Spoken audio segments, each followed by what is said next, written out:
नमस्कार दोस्तों, ये राजस्थान जी की एक वीडियो सीरीज़ में अगला पार्ट आपके सामने उपस्थित है और मैं आपसे विनम्र निवेदन करता हूँ, जो भाई या जो स्टूडेंट इस तरह की वीडियो पसंद नहीं करते वो कृपया इस चैनल को ना देखें।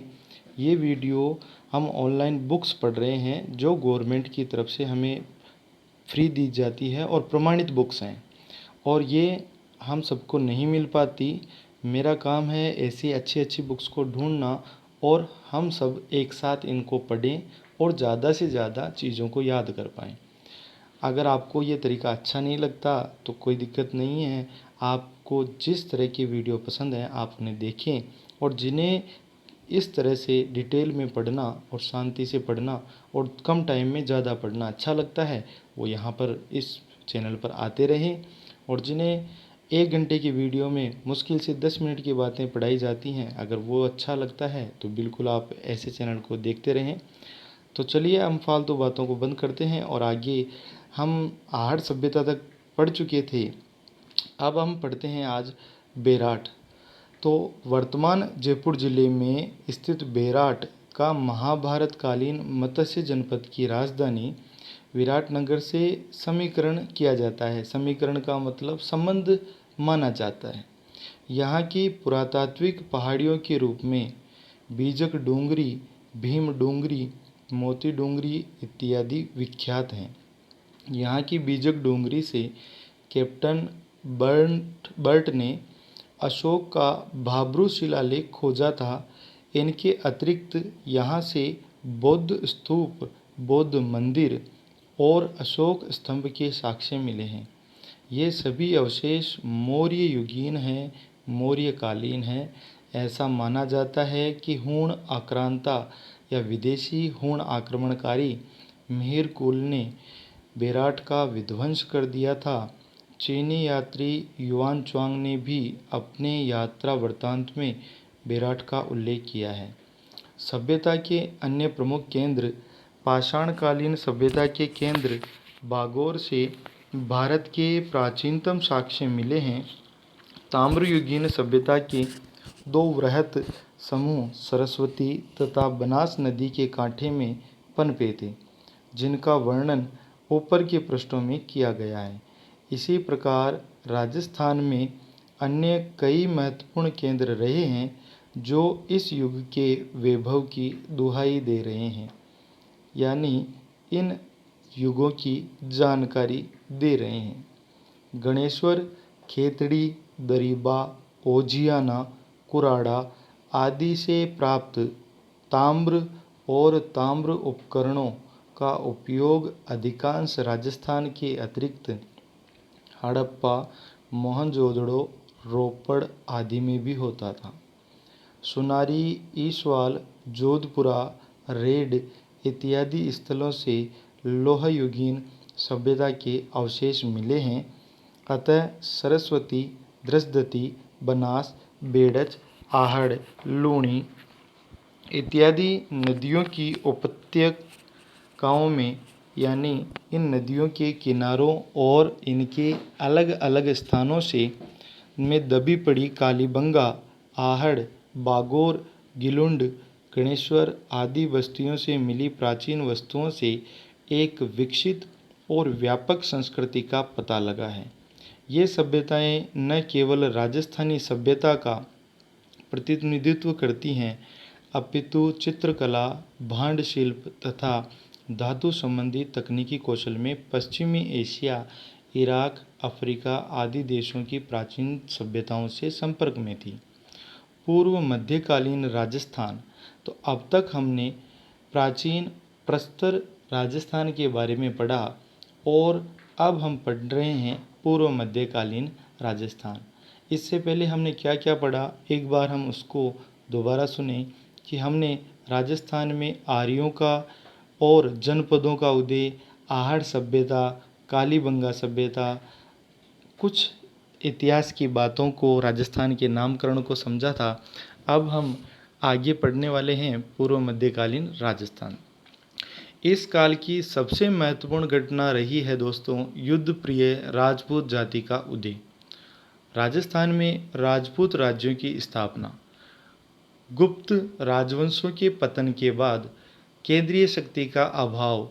केंद्रीय शक्ति मतलब सबसे बड़ी शक्ति जो सबके ऊपर नियंत्रण रखती थी।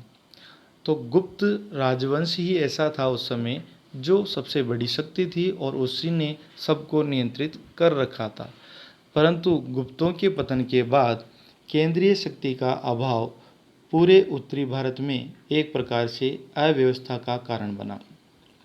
राजस्थान की गणतंत्र जातियों ने उत्तर गुप्तों की कमजोरियों का लाभ उठाकर स्वयं को स्वतंत्र कर लिया, यानी अपनी मनमानी शुरू कर दी। यह वह समय था जब भारत पर हूण आक्रमण हो रहे थे। हूण नेता मिहिर कुल ने अपने भयंकर आक्रमण से राजस्थान को बड़ी क्षति पहुंचाई और बिखरी हुई गणतंत्रीय व्यवस्था को और जर्जरित कर दिया।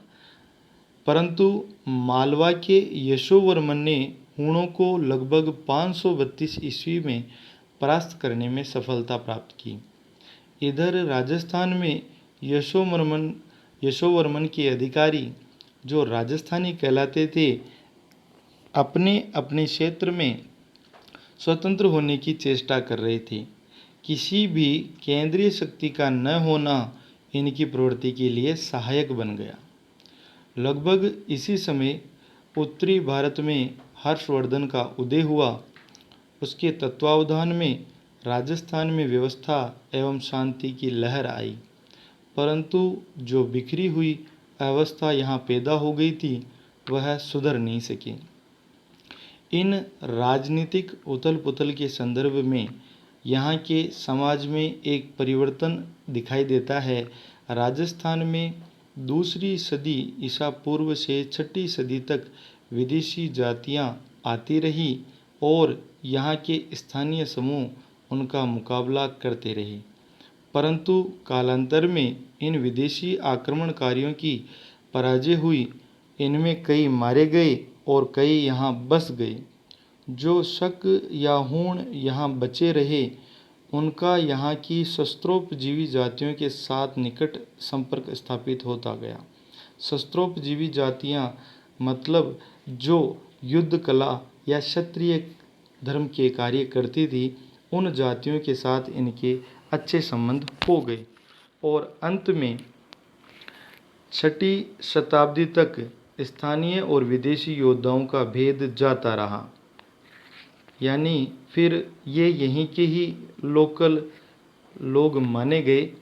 राजपूतों की उत्पत्ति के बारे में बहुत बार एग्ज़ाम में क्वेश्चन आए हुए हैं और हमारी गवर्नमेंट बुक्स क्या कहती हैं, हमें उसी के ऊपर सबसे ज़्यादा विश्वास करना चाहिए, ना कि किन्हीं गाइड्स के ऊपर, क्योंकि हम उनके ऊपर कोई भी किसी भी तरह का प्रभाव या कुछ भी रोक नहीं लगा सकते, हम कुछ प्रश्न नहीं उठा सकते।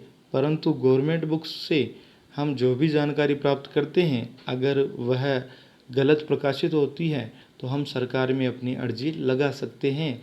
तो ये सबसे अच्छा फ़ायदा है प्रमाणित बुक्स का। इसीलिए मैं कहता हूँ कि हम प्रमाणित बुक्स ही पढ़ेंगे और लगातार इनको स्टडी करते रहेंगे। अगर आपको अच्छा लगा मेरा प्रयास तो मेरे साथी बनते रहिए और आगे से आगे ये चेन बढ़ती रहे हम पढ़ने वालों की। तो राजपूतों की उत्पत्ति के बारे में हम पढ़ते हैं। राजपूताना के इतिहास के संदर्भ में राजपूतों की उत्पत्ति के विभिन्न सिद्धांतों का अध्ययन बड़ा महत्व है। राजपूतों का विशुद्ध जाति से उत्पन्न होने के मत को बल देने के लिए उनको अग्निवंशीय बताया गया है। विशुद्ध यानी एकदम शुद्ध जाति के राजपूत, इसको बल देने के लिए इस मत को उनको अग्निवंशीय बताया गया है। इस मत का प्रथम सूत्रपात यानी ये मत बताने वाले सबसे पहले व्यक्ति चंद्रबरदाई और उनका प्रसिद्ध ग्रंथ पृथ्वीराज रासो से होता है। उसके अनुसार राजपूतों के 4 वंश प्रतिहार, परमार, चालुक्य और चौहान ऋषि वशिष्ठ के यज्ञ कुंड से राक्षसों के संहार के लिए उत्पन्न किए गए। इस कथानक का प्रचार 16वीं से 18वीं सदी तक भाटों द्वारा खूब होता रहा और ये सब मौखिक होता था दोस्तों। गाँव में या राजा के महलों में भाट आते थे और किसी अवसरों पर वो मुख या मौखिक रूप से ऐसे बखान किया करते थे। तो भाटों ने इस मत को खूब बढ़ाया कि राजपूत अग्निवंशीय हैं और 4 प्रकार के राजपूत अग्निकुंड से प्रकट हुए हैं। मोहनत नैन्सी और सूर्यमल्ल मिश्रण ने इस आधार को लेकर उसको और बढ़ावे के साथ लिखा और आगे इसको मजबूत किया, परंतु वास्तव में अग्निवंशीय सिद्धांत पर विश्वास करना थोड़ा उचित नहीं है, क्योंकि संपूर्ण कथा बनावटी और अव्यवहारिक लगती है कि यज्ञ से प्रकट होते हैं। ये अभी भी ऐसा ही है। ऐसा प्रतीत होता है कि चंद्रबरदाई ऋषि वशिष्ठ द्वारा अग्नि से इन वंशों की उत्पत्ति से यह बताना चाहते थे कि जब विदेशी सत्ता से संघर्ष करने की आवश्यकता हुई तो इन 4 वंशों के राजपूतों ने शत्रुओं से मुकाबला करने के लिए स्वयं को सजग कर लिया और एकजुट हो गए। गौरीशंकर हीराचंद ओझा, सीवी वैद्य, दशरथ शर्मा, ईश्वरी प्रसाद इत्यादि इतिहासकारों ने इस मत को निराधार बताया है। गौरीशंकर हीराचंद ओझा राजपूतों को सूर्यवंशी और चंद्रवंशीय मानते हैं। अपने मत की पुष्टि के लिए उन्होंने कई शिलालेखों और साहित्यिक ग्रंथों के प्रमाण दिए हैं, जिनके आधार पर उनकी मान्यता है कि राजपूत प्राचीन क्षत्रियों के वंशज हैं।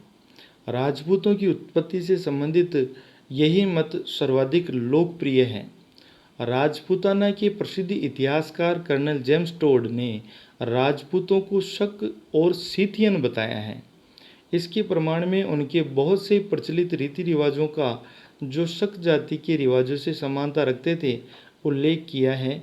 ऐसे रिवाजों में था सूर्य पूजा, सती प्रथा प्रचलन, अश्वमेघ यज्ञ, मद्यपान, शस्त्रों और घोड़ों की पूजा इत्यादि रीति रिवाज।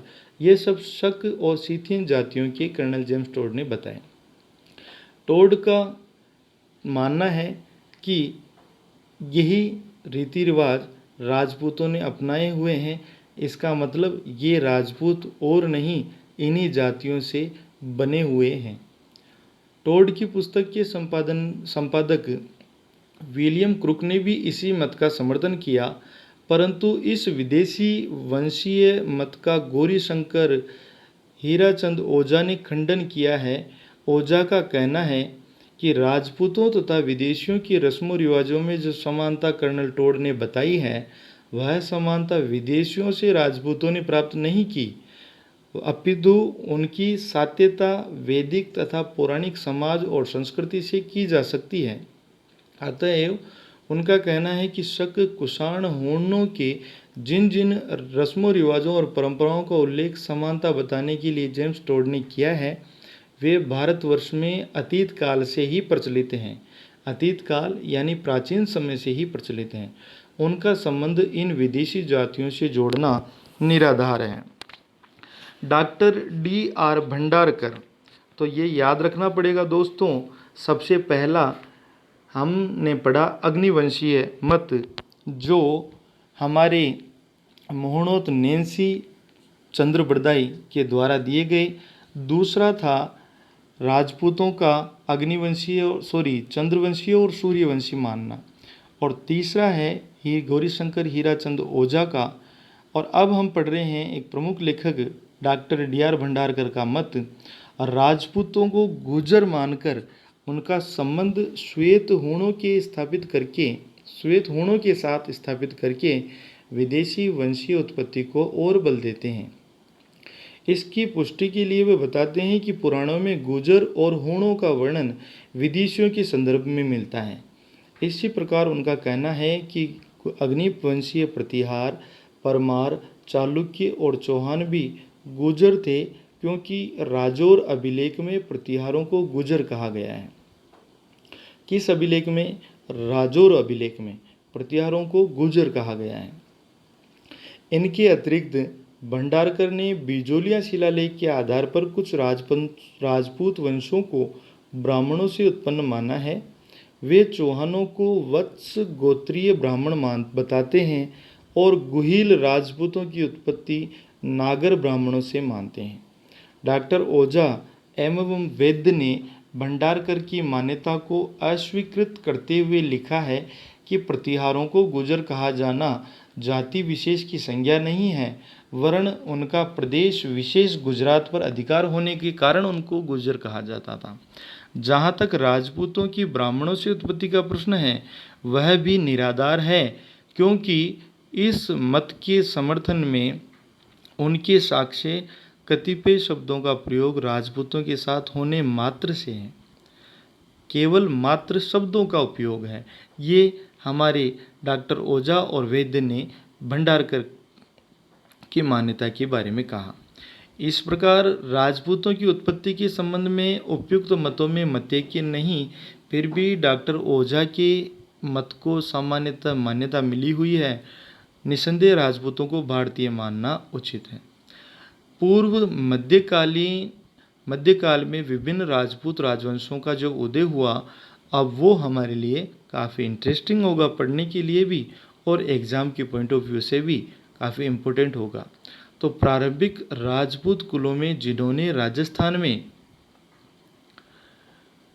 अपने अपने राज्य स्थापित किए थे, उनमें मेवाड़ के गुहिल, मारवाड़ के गुर्जर प्रतिहार और राठौड़, सांभर के चौहान, आबू के परमार, आम्बेर के कछवाहा, जैसलमेर के भाटी आदि प्रमुख राजवंश थे। तो सबसे पहले पढ़ते हैं दोस्तों मेवाड़ के गुहिल वंश के बारे में। इस वंश का आदि पुरुष गुहिल था। इस कारण इस वंश के राजपूत जहाँ जहाँ जाकर बसे, उन्होंने स्वयं को गुहिल वंशीय कहा। गौरीशंकर हीराचंद ओझा गुहिलों को विशुद्ध सूर्यवंशी मानते हैं, जबकि डी.आर. भंडारकर के अनुसार मेवाड़ के राजा ब्राह्मण थे। गुहिल के बाद मान्य प्राप्त शासकों में बाप्पा का नाम उल्लेखनीय है, जो मेवाड़ के इतिहास में एक महत्वपूर्ण स्थान रखता है। डॉक्टर ओझा के अनुसार बाप्पा इसका नाम न होकर कालभोज की उपाधि थी। बाप्पा का एक सोने का सिक्का भी मिला है जो 115 ग्रेन का था। अल्लट, जिसे ख्यातों में आलू रावल कहा गया है, 10वीं सदी के लगभग मेवाड़ का शासक बना। उसने हूण राजकुमारी हरिया देवी से विवाह किया तथा उसके समय में मेवाड़ में वराह मंदिर का निर्माण कराया गया था।